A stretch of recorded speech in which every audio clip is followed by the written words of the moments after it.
Madame, monsieur, bonsoir. Seule une sorte de folie et d'hystérie collective semble pouvoir expliquer le carnage qui s'est déroulé dans deux petits villages suisses à quelques dizaines de kilomètres de Genève.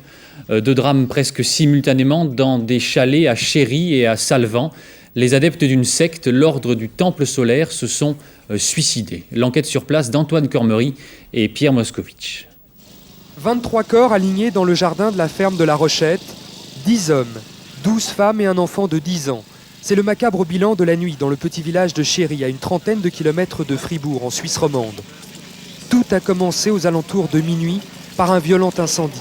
Les pompiers dépêchés sur place sont alors trouvés dans une chambre. Le propriétaire de la ferme, un homme de 70 ans, il était allongé, mort, la tête prise dans un sac en plastique fermé par un cordon. Mais ce n'est qu'à l'aube que les inspecteurs de police, suspectant la présence d'autres personnes dans la ferme, ont inspecté le sous-sol, épargné par les flammes. C'est là qu'ils ont découvert une ouverture secrète. Tout à coup, un des policiers a poussé l'épaule contre une paroi et une porte s'est ouverte. Il y avait un couloir en contour et c'est là qu'on a trouvé les 22 personnes étendues en forme de rond dans la pièce qui semble être l'église. Certains des corps retrouvés étaient revêtus de capes de couleur. 20 des 23 corps portaient des traces de balles, principalement dans le crâne. Presque tous avaient un sac plastique sur la tête. En fouillant le sous-sol, les inspecteurs ont retrouvé dans la chapelle de nombreux objets de culte. Nul doute que la ferme était un important lieu de réunion pour cette secte de l'ordre Tradition solaire. Un lieu de réunion que les membres de la secte ont voulu faire disparaître après leur suicide collectif avec un dispositif de mise à feu extrêmement perfectionné. Rien pourtant dans ce village ne laissait présager le drame. Vous les connaissiez, les gens qui étaient dans cette ferme? Oui. Et alors, quelle impression vous faisaient-ils? Très bonne impression, ils étaient très sympas, très gentils. J'ai eu l'occasion de discuter avec les 5. Vraiment très, très sympa. Et vous imaginiez qu'il y avait une secte dans cette ferme? Pas du tout alors. Non, même en discutant, en parlant avec eux, ils n'étaient vraiment pas supposés faire partie d'une secte. Au sud, à 200 km de là, le scénario s'est reproduit presque à l'identique. 25 corps carbonisés ont été retirés des décombres de 2 chalets dans le village de Salvan, dans le Valais. Un troisième chalet qui a également brûlé la nuit dernière n'a pas encore été exploré complètement à cause des risques d'effondrement. Là encore, un savant système de mise à feu avait été installé. L'identification des corps sera très difficile. Dans le deuxième chalet qui a été complètement carbonisé, on ne voit pas de cadavres, quoi. On sait qu'il y a des cadavres, mais on ne peut pas dire que c'est des enfants. On ne peut pas dire. La police suisse a lancé un appel à témoins pour que les familles se manifestent et permettent rapidement l'identification des corps. Une identification rendue plus facile à Chéry grâce à des papiers retrouvés sur place. Parmi ces papiers, 5 cartes d'identité appartenant à des ressortissants français. Nous nous retrouvons Antoine Cormery, donc l'un de nos envoyés spéciaux en direct de Chéry. Bonsoir Antoine. On vient de voir dans votre sujet qu'apparemment cette opération avait été minutieusement préparée. Est-ce que l'on en sait un peu plus ce soir sur les conditions dans lesquelles a été organisé ce suicide collectif ? C'est vrai qu'elle a été minutieusement préparée. Les enquêteurs ont retrouvé tout un système de mise à feu dans ce chalet, un système qui a en partie fonctionné car il y avait une panne de courant dans le village ces jours-ci, c'est ce qui explique que le système n'ait pas fonctionné mieux que ça. Mais certaines bonbonnes de gaz n'ont pas explosé. En revanche, tout était relié à un système téléphonique extrêmement pointu et c'est vraisemblablement l'œuvre de professionnels qui avaient travaillé sur ce système de mise à feu, vraisemblablement pour faire disparaître complètement ce chalet. L'enquête aujourd'hui s'oriente aussi vers un certain nombre de personnes qui ont habité ce chalet, qui en sont parties. Les enquêteurs interrogent maintenant en ce moment même une personne, un Suisse, qui a habité ce chalet pendant de longues années avant de divorcer d'une femme qui est toujours ici. Est-ce que l'on sait, Antoine, si le chef de cette secte, le chef présumé, on parle d'un Québécois d'une quarantaine d'années, est parmi les victimes retrouvées ? Alors ce que l'on sait, c'est que les victimes de cette secte étaient un peu habillées en fonction de leur statut dans la secte. Et effectivement, on a retrouvé quelqu'un qui portait une cape noire et qui semble être l'apanage d'un chef. Mais pour l'instant, on n'a aucune précision sur les identités précises. On sait simplement que parmi les victimes, il y aurait 5 Français. On a en tout cas retrouvé 5 cartes d'identité françaises. Merci Antoine pour ces précisions. On imagine assez facilement la stupéfaction et l'émotion des habitants de cette région du Valais Apparemment, les habitants connaissaient les activités de certains membres de cette secte, mais jamais rien ne leur aurait permis d'imaginer le drame qui allait se nouer. Enquête de notre deuxième équipe d'envoyés spéciaux, Éric Lemasson et Jean Cornu. La police cantonale du Valais a vite découvert le système de mise à feu des chalets. Une minuterie reliée à une résistance électrique qui a chauffé des allumettes. Les allumettes sont tombées dans des flaques d'essence. Ici, dans cette annexe qui servait apparemment de chapelle, le système n'a pas fonctionné. C'est dans ce chalet au lieu-dit La Fontanesse que le feu a pris en premier. Mais ce soir, on commençait tout juste à fouiller les décombres à la recherche d'éventuels autres cadavres. Un peu plus bas, les 2 autres chalets dévastés, des cadavres dans chaque pièce. Hommes, femmes, enfants, 25 corps. Asphyxie, empoisonnement ou arme à feu, les policiers ne savent pas encore quelles sont les causes des décès. Les médecins légistes ne sont pas assez nombreux face à cette hécatombe. Dans le village de Salvan, c'est la consternation. Personne ne savait qu'une secte pouvait se réunir au village. La plupart étaient là dernièrement et d'après ce que j'ai pu savoir, les locations étaient terminées ce samedi. Donc les gens s'apprêtaient à partir. Je me suis d'ailleurs rendu moi-même dans ces appartements pour constater que les valises étaient bouclées et que les gens, tout était prêt comme si les gens allaient partir. Oui. Est-ce que vous avez eu l'impression qu'il y avait une sorte de rassemblement justement ces derniers temps dans ces chalets? Ces derniers temps, ces quelques derniers jours peut-être, je m'en suis d'ailleurs inquiété auprès de la police qui a, je crois, a mené une petite enquête parce qu'il y avait pas mal de va-et-vient, de voitures de location, de grosses voitures. Les victimes avaient loué 5 à 6 appartements dans la commune. Quant aux 2 chalets où s'est produit le drame, l'un appartenait à un certain Di Mambro, l'autre, dit-on, à Luc Jouret, le fondateur de l'Ordre du Temple du Soleil. Éric Lemasson, notre deuxième envoyé spécial, est en direct donc de ce deuxième village, le village de Salvan.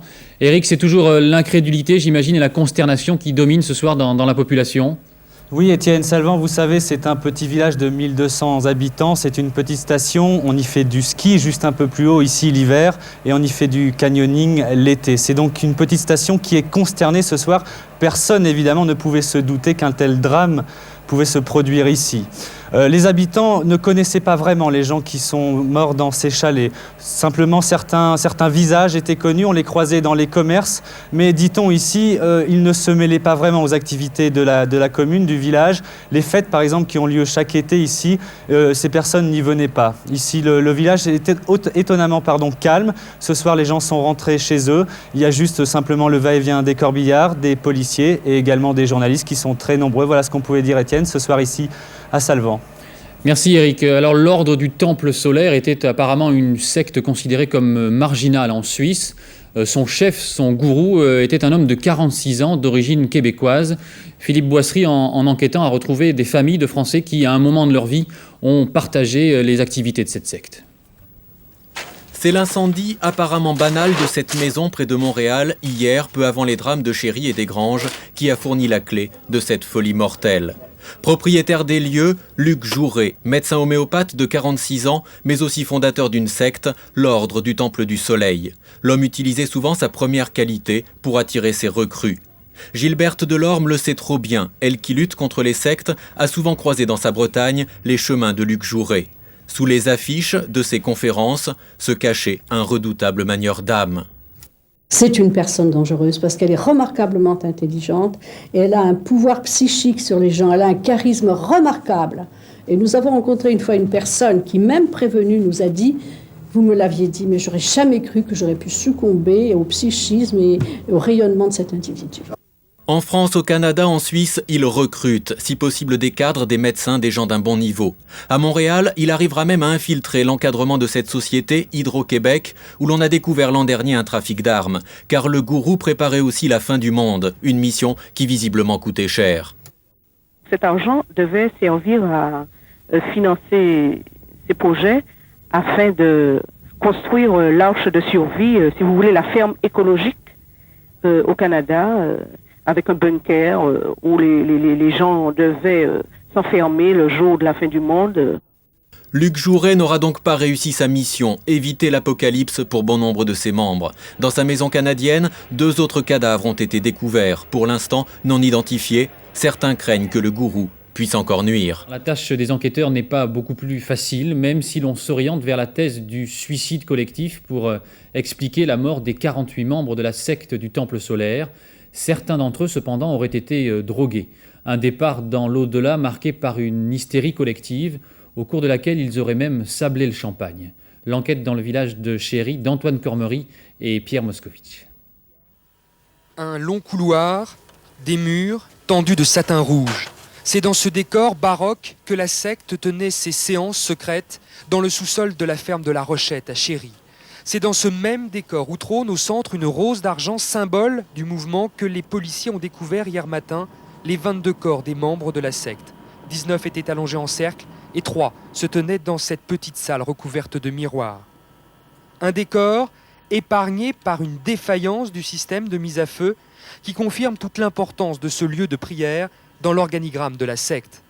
Mais que s'est-il passé vraiment dans ce sous-sol ? Les inspecteurs en sont encore au stade des hypothèses. Une chose est sûre, tous les corps autopsiés jusqu'à présent portaient des traces d'injection. Les signes démontrent qu'un produit puissant, actuellement encore non identifié, a été injecté par injection ou perfusion. Pendant que les enquêteurs continuent leur travail sur le terrain, les médecins légistes ont déjà pu identifier formellement 12 des 23 victimes de Chéry. Mais la police lance un appel aux familles pour tenter d'identifier les autres occupants de la ferme. Des occupants qui ont peut-être laissé un testament. Un historien spécialisé des sectes a reçu ce matin par la poste une lettre envoyée hier de Genève, une lettre qui authentifierait la thèse du suicide collectif. Selon ce courrier, la secte se sentait persécutée, notamment au Canada, où une enquête policière visait le mouvement. Il y a notamment dans le dernier document intitulé « Aux épris de justice » 8 pages d'accusations extrêmement violentes contre les autorités, la justice, la police et les médias du Québec, en allant jusqu'à les accuser pratiquement d'un assassinat collectif, comme un étrange retournement d'imputation de ce qui s'est produit. Le travail des inspecteurs se poursuit donc sur plusieurs fronts. La police suisse entend en ce moment même, en qualité de témoin, un certain nombre de personnes proches de la secte. Tout à fait autre chose. Après la tuerie en Suisse des adeptes de la secte de l'ordre du Temple solaire, l'enquête se poursuit avec les autopsies des cadavres et la découverte dans l'un des chalets incendiés d'un pistolet muni d'un silencieux. Tout de suite le point avec nos envoyés spéciaux, Valérie Gaget, Philippe Deslandes. Camille Pilet, 68 ans, se déplaçait souvent avec une mallette accrochée à son poignet par une chaîne. Considéré comme le numéro 3 de la secte, il en était le caissier, le porte-valise. 4 jours avant le drame, dans cet hôtel, il avait participé en compagnie de Joseph Dimambro, de Luc Jouret et de 6 autres convives à l'ultime réunion de l'exécutif de la secte. C'est même lui qui avait réglé la facture. Moins d'une semaine auparavant, Camille Pilet avait acheté à Joseph Dimambro l'un des 2 chalets de Salvan, dans le Valais. C'est pourtant ici, à Chéry, dans un autre canton suisse, que son corps a été retrouvé. Il était parmi les 23 cadavres allongés dans l'étrange chapelle de la secte. Certaines victimes avaient la tête criblée de balles. Les policiers détiennent aujourd'hui l'arme du crime, un pistolet de calibre 22 muni d'un silencieux retrouvé à Salvan. La découverte de cette arme renforce l'une des hypothèses des enquêteurs. Selon eux, le ou les meurtriers ont pu d'abord tuer 23 personnes à Chéry, puis rejoindre Salvan par la route pour y exécuter 25 autres fidèles. Joseph Dimambro était considéré comme le vrai patron de la secte, Camille Pilet comme son comptable. Les 2 hommes étant morts, toutes les questions portent désormais sur le sort de Luc Jouret, le gourou de l'ordre du Temple solaire. Est-il mort lui aussi? A-t-il pris la fuite? Les autopsies qui se poursuivent à Lausanne devraient bientôt apporter la réponse. Bonsoir, c'est donc sur le plateau du Vercors que les policiers ont découvert ce matin les corps de 16 personnes, dont 3 enfants recherchés depuis une semaine. Tout laisse à penser à un nouveau suicide collectif des membres de la secte du Temple solaire. Une mise en scène macabre, tous les corps sont calcinés, ce qui ralentira l'identification des victimes. Le reportage de nos confrères de Grenoble avec le récit de Rosenthal. que les corps de 16 membres de la secte de l'Ordre du Temple solaire, dont 3 enfants, ont été retrouvés calcinés. Également sur les lieux du drame, des armes de poing et des étuis correspondant à des armes plus importantes. D'après le procureur, il est possible qu'il y ait eu des blessures par balle. Les corps, en tout cas, sont dans une position qui donne à penser qu'ils ont été aspergés de liquide inflammable, alors qu'ils se trouvaient en cercle, assis, puisque le centre du cercle n'est pas trop enflammé, et à la périphérie, la trace de combustion est nette. Et les corps se sont affaissés en arrière, où ils étaient déjà dans cette position. Il est possible, je ne dis pas probable, mais possible simplement, que des armes à feu aient été utilisées. Des armes ont été retrouvées ? Parce que des armes se trouvent effectivement sur les lieux. Ce lieu, une clairière sur le plateau du Vercors, une zone très escarpée, difficile d'accès. À 9h ce matin, c'est donc l'hélicoptère de la gendarmerie qui donne l'alerte. Il ratissait la région depuis la découverte hier soir de 4 véhicules appartenant à des membres de la secte. Des membres disparus depuis déjà une semaine, 16 adeptes dont 3 enfants, certainement ceux dont les corps ont été retrouvés aujourd'hui, même si aucun n'a encore été identifié. Jeudi dernier, les gendarmes de Haute-Savoie avaient déjà retrouvé le véhicule d'Edith Vuarnet, une adepte de la secte et femme du célèbre skieur, sur le parking d'une discothèque. Également disparu, son fils Patrick. Il avait regretté de ne pas avoir péri avec ses corélégionnaires lors du suicide collectif en Suisse et au Canada en octobre 1994. Depuis, des membres de la secte avaient expliqué que le prochain voyage aurait lieu une nuit de solstice. Le solstice d'hiver, c'était hier. La secte du Temple solaire avait donc survécu au premier suicide collectif qui avait fait, il y a un peu plus d'un an, 53 morts, une nuit de pleine lune. Ce nouveau drame était-il prévisible? En tout cas, il pose un certain nombre de questions. Et aujourd'hui, les enquêteurs n'excluent pas que d'autres membres de cette secte décident à leur tour de faire ce dernier voyage. Philippe Simon. C'est cet homme, Luc Jouret, qui, même un an après sa mort, aura poussé 16 autres personnes, dont des enfants, au suicide collectif. Une disparition par le feu, comme cela avait été le cas en octobre 1994 dans des chalets suisses et une autre résidence au Canada. À cette époque, 53 adeptes de l'ordre du Temple solaire choisissaient de se faire entendre par ce qui est pour nous un massacre. Pourtant, aujourd'hui encore, comme l'explique ce policier suisse, la mort n'avait pas d'importance pour eux. Nous avons simplement un document, en effet, qui a été retrouvé d'une personne qui dit que la mort, finalement, n'est qu'un passage et qu'elle se réjouit de retrouver ses proches dans un monde ultérieur. Depuis l'année dernière, on pensait que la secte et ses membres qui avaient échappé au suicide s'étaient dissous. Il n'en était rien. Elle s'absentait presque tous les week-ends. Elle avait l'habitude de descendre dans le sud de la France où elle rejoignait un médecin qui pratiquait la culture biologique. Elle était très versée là-dedans. C'est ainsi que depuis une semaine, les enquêteurs suisses ont découvert, en interrogeant familles et spécialistes, que les adeptes souffraient de ne pas avoir participé l'année dernière à la cérémonie macabre de leur gourou.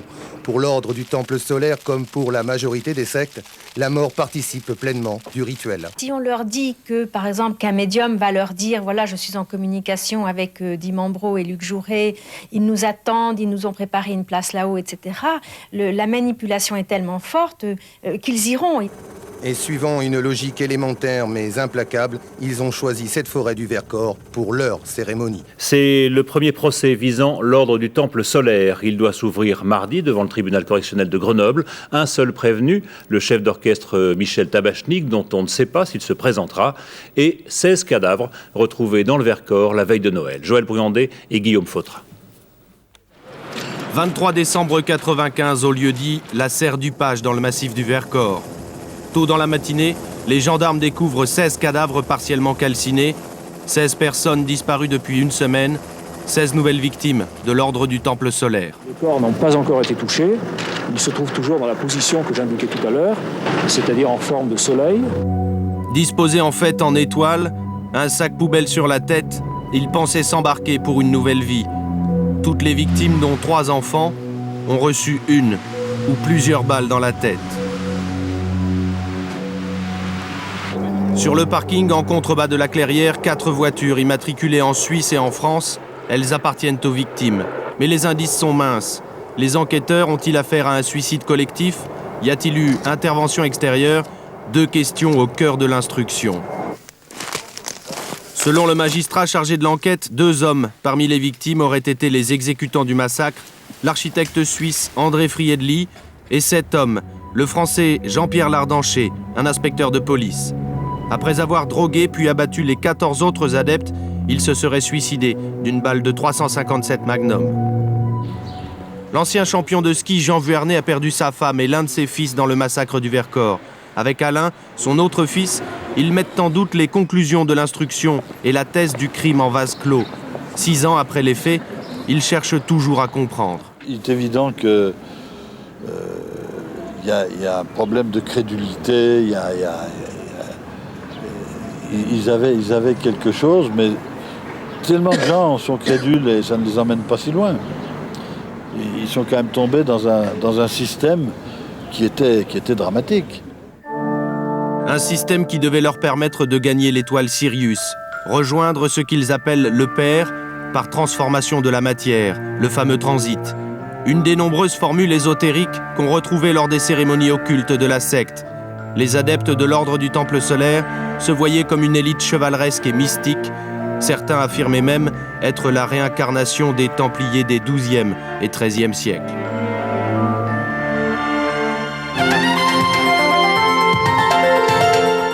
Mesdames, Messieurs, bonsoir. 23 morts à Chéry. Le massacre du Vercors en rappelle un autre, 14 mois plus tôt. Au Canada et en Suisse, 53 personnes au total ont trouvé la mort. Dans les décombres de ce chalet du Valais, les corps de Luc Jouret, médecin homéopathe belge, et du français Joseph Dimambro, les 2 gourous de l'OTS. Pour la justice suisse, les acteurs de la tuerie faisaient partie des victimes. Elle a donc rendu un non-lieu. La justice française, elle, a retenu le rôle du chef d'orchestre suisse Michel Tabachnik. Le juge d'instruction Luc Fontaine a relevé que ce proche de Dimambro, au centre sur cette photo, était l'auteur de nombreux textes servant à conditionner les adeptes, des textes où il était déjà question de Sirius. Le chef d'orchestre ne sait pas aujourd'hui s'il viendra à son procès. La loi française l'autorise en effet depuis le 1er mars à se faire représenter par son avocat. Bouc émissaire ou numéro 3 de l'OTS, le tribunal s'est donné 15 jours pour trancher.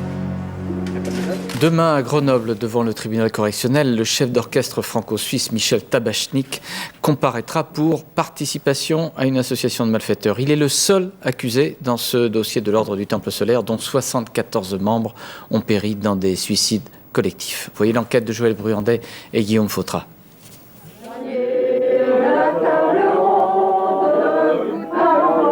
Dans quelques heures, ils seront tous morts. Joe Dimambro, le gourou de l'ordre du Temple solaire, a voulu filmer leur dernier repas. Autour de la table, Luc Jouret, ici à gauche. Tous deux, ainsi que leurs convives, drogués, seront retrouvés criblés de balles dans leur chalet en Suisse. Ils devaient rejoindre Sirius, l'étoile la plus brillante du ciel. Pour la justice suisse, les 2 gourous à l'initiative de la tuerie sont morts. L'instruction aboutira à un non-lieu. Mais la justice française, elle, s'est intéressée au rôle de Michel Tabachnik. La semaine dernière, le chef d'orchestre suisse était à Paris pour préparer son procès. Ah, je suis extrêmement écœuré, extrêmement fâché contre ce procès qui n'est pas mon procès. Je tiens à le dire très fort. Du reste, je ne sais pas si je vais m'y rendre. Parce qu'il ne faut pas oublier que c'est le procès du Temple solaire et des massacres du Vercors qu'on veut faire et non pas le mien. Quant à moi, personnellement, je suis suisse, j'habite la Suisse. J'ai été blanchi par la justice suisse. Donc ce procès, à mes yeux, n'a aucune raison d'être par rapport à moi. Voilà ce que j'ai à dire. On vous a présenté comme le fondateur ou l'un des principaux animateurs de... C'est tout ce que j'ai à dire, cher monsieur. Je vous remercie beaucoup. Le silence du chef d'orchestre s'explique. L'homme était incontestablement un proche de Joseph Dimambro. Sur cette photo, le voici entouré du gourou de l'OTS et de Jocelyne Dimambro pour ce qui ressemble fort à une cérémonie. Une amitié qui date de la fin des années 70. Les 2 hommes fondent alors à Genève la fondation Golden Way, le noyau dur autour duquel graviteront toutes les structures de l'ordre du Temple solaire. Michel Tabachnik en est le président. Celui qui s'est longtemps défendu d'être membre de l'OTS avait aussi sa panoplie de Templiers. Comme en témoigne le registre du tailleur de l'OTS qui confectionnait les capes des adeptes. À la lettre T, Tabachnik Michel, taille 4, encolure 52. Dans le courant des années 80, le chef d'orchestre devient une sorte de prédicateur de la secte. Lors de voyages initiatiques, comme celui-ci en Égypte, il dispense un enseignement où il est notamment question de transmutation par la carbonisation ou encore de Sirius. Ce sont précisément ces écrits que le juge d'instruction lui reproche. Par ces textes, Michel Tabachnik aurait fait progresser chez les adeptes ce que le juge appelle une dynamique de mort, même si l'instruction a démontré qu'il n'avait aucun lien direct avec le massacre du Vercors.